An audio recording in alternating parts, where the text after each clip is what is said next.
La empleada que llevaba el anillo del multimillonario. Había una cosa que Valeria nunca dejó de hacer, incluso en los días en que no tenía dinero para comer, tocarse el anillo que colgaba de una cadena fina alrededor de su cuello. Un anillo de oro con una piedra verde oscura que su madre le había dejado antes de morir, susurrándole al oído que algún día ese anillo le revelaría quién era en realidad.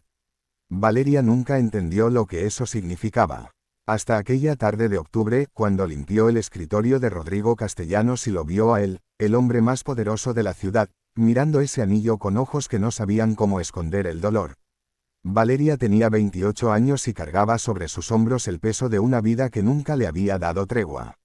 Había crecido en un pequeño municipio del norte, en casa de su abuela, después de que su madre muriera de una enfermedad que no pudo costear. No conoció a su padre. Su madre siempre decía que él era alguien que no podía quedarse, sin explicar nunca más.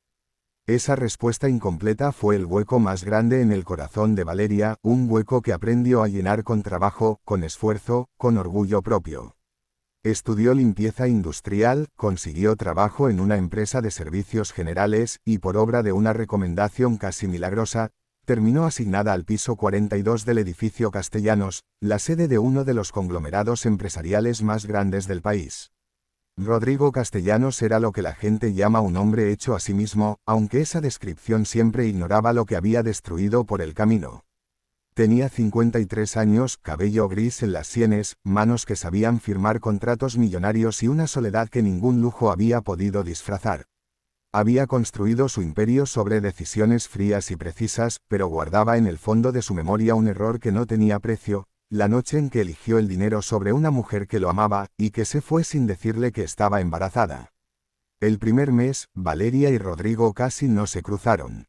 Ella llegaba a las 6 de la mañana, cuando él aún no había llegado, y barría, trapizaba, ordenaba ese mundo de cristal y madera pulida con la misma dedicación que ponía en todo.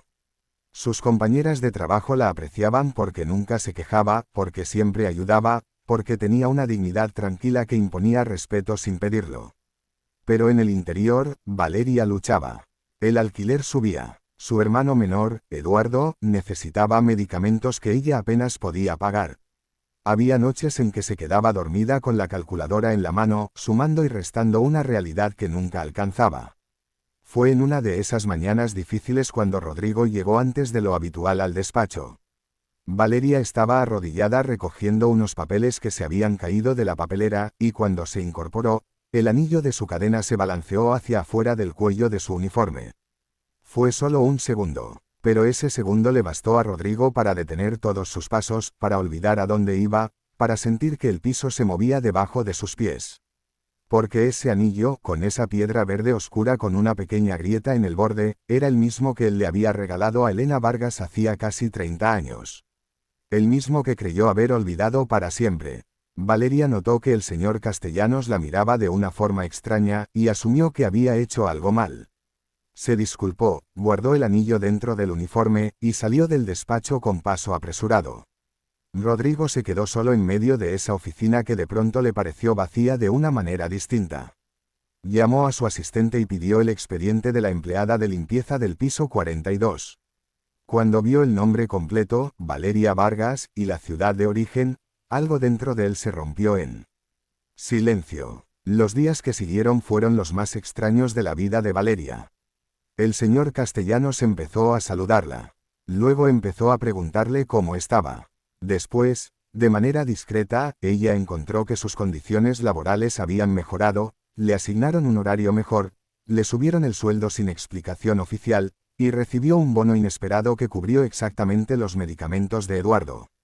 Valeria no era tonta. Desconfiaba. Las personas poderosas no hacen el bien sin querer algo a cambio, eso lo había aprendido a las malas. Se lo dijo a su amiga Carmen con amargura, y Carmen le dijo que a lo mejor simplemente era un hombre bueno. Valeria se rió de eso con una tristeza que no podía nombrar.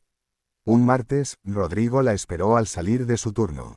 Estaba en el lobby, sin corbata, sin la armadura de su cargo.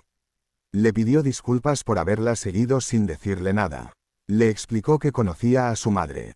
Y cuando Valeria quiso marcharse porque eso le sonaba a cuento, él dijo el nombre completo de Elena Vargas, describió el lugar donde vivía, Describió la forma en que ella tocaba el anillo cuando estaba nerviosa, exactamente como Valeria lo hacía ahora mismo sin darse cuenta.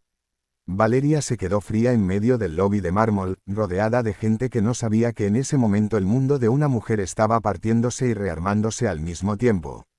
No fue fácil. Nada de lo que vino después fue fácil. Valeria pasó noches enteras entre la rabia y el llanto, porque ese hombre que ahora aparecía con la verdad en la mano también era el mismo que había abandonado a su madre sin saber que la dejaba embarazada, el mismo cuya ausencia había dado forma a una infancia de carencias, de silencios, de preguntas sin respuesta. No quería su dinero. Se lo dijo con todas las letras. No quería que le comprara el dolor que ya había aprendido a cargar. Lo que quería, aunque tardó semanas en admitirlo en voz alta, era entender. Quería saber si su madre había sido amada, aunque fuera por poco tiempo. Quería saber si su origen tenía algo de luz, además de todo lo que le había costado. Rodrigo no intentó justificarse. Fue el mayor signo de inteligencia emocional que había tenido en su vida. Se sentó frente a ella, en una cafetería sin lujos que Valeria eligió para que el escenario fuera suyo, y habló.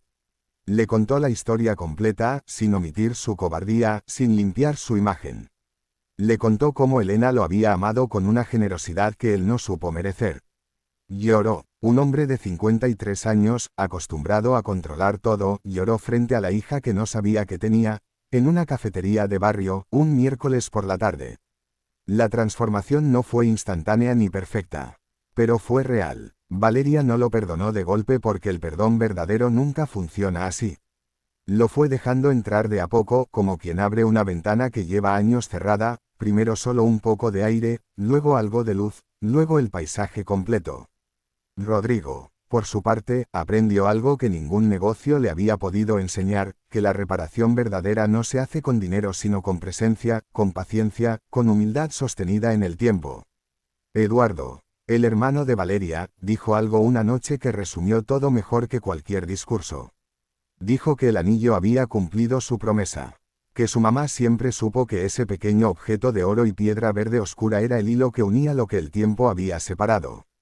Y que había esperado pacientemente al cuello de Valeria, viaje tras viaje, piso tras piso fregado, madrugada tras madrugada, hasta encontrar el momento exacto en que tenía que moverse. Valeria siguió trabajando. No porque lo necesitara, sino porque el trabajo era parte de quien ella era, y nadie le iba a quitar eso. Pero ahora trabajaba con algo nuevo en el pecho. No el hueco de antes, sino una respuesta. Una historia completa. Y aprendió, a sus 28 años, que los orígenes rotos no definen el destino, que la identidad no depende de lo que otros eligieron hacer o dejar de hacer, y que a veces la vida esconde sus respuestas más profundas en los lugares más inesperados, esperando el momento en que estemos listos para recibirlas. Si esta historia te llegó al corazón, si en algún momento te viste a ti mismo en Valeria, en ese esfuerzo silencioso, en esa dignidad que no se dobla, dale like a este vídeo y suscríbete al canal. Porque aquí contamos historias de personas reales, de emociones reales, de esas vidas que no aparecen en los titulares pero que merecen ser escuchadas. La próxima historia podría cambiar la manera en que ves el mundo. No te la pierdas.